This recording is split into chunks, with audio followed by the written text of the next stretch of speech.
మన రక్షకుడైన యేసు ప్రభు నామంలో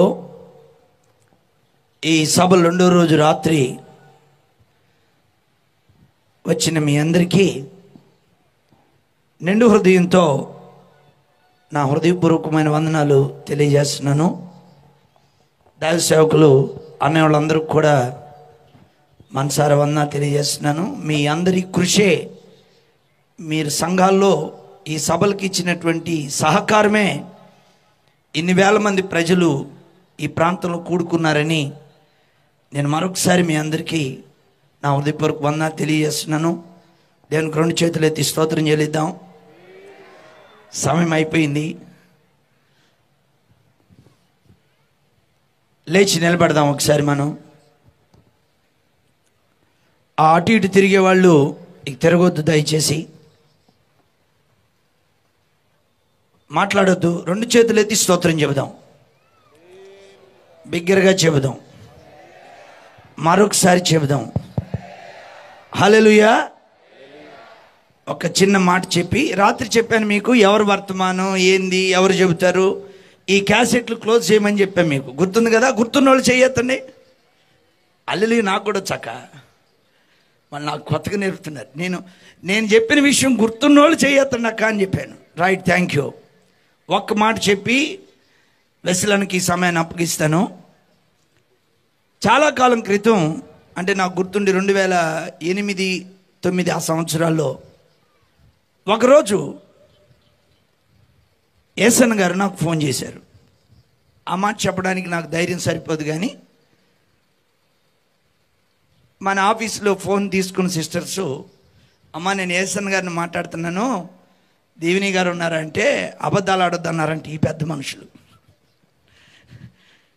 మీరు అన్నగారి పేరు చెప్పి ఫోన్ చేయటం ఏంది, చేస్తే కరెక్ట్గా చెప్పాలంటే లేదమ్మా నేనే మాట్లాడుతున్నా, అప్పుడు ఇతర దేశాలకు వెళ్తున్నా, కాస్త ఈ ఇంగ్లీష్ పీస్ అవసరం అవుద్దని ఒక మాస్టర్ గారిని పెట్టించుకొని చెప్పించుకుంటున్నా క్లాసులో కూర్చొని.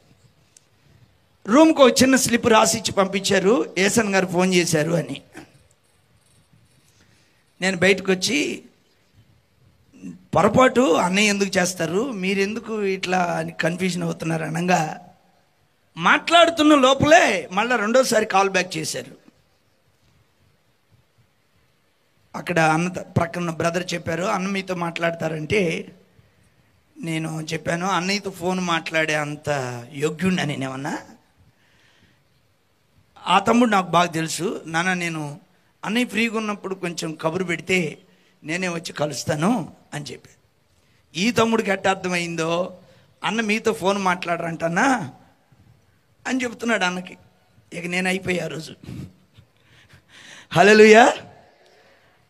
అది అర్థమవుతుంది, ఫోన్లో చెప్పినప్పుడు నాకు వినపడింది. సరే ఫోన్ పెట్టేసిన తర్వాత ఒకరోజు చూశాను, 2 రోజులు చూశాను, కబురు రాలేదు. ఇప్పుడు దాకా నడిపించిన ఆనోకు ఉన్నాడు కదా, ఆనోక్తో చెప్పా, పెద్ద పొరపాటు చేశాను నేను, దైవజనుని బాధ పెట్టాను నేను. ఈరోజు ఇద్దరం వెళ్దాం, ఎన్ని గంటలకు బ్రేక్ఫాస్ట్ చేస్తారో కనుక్కున్నాను.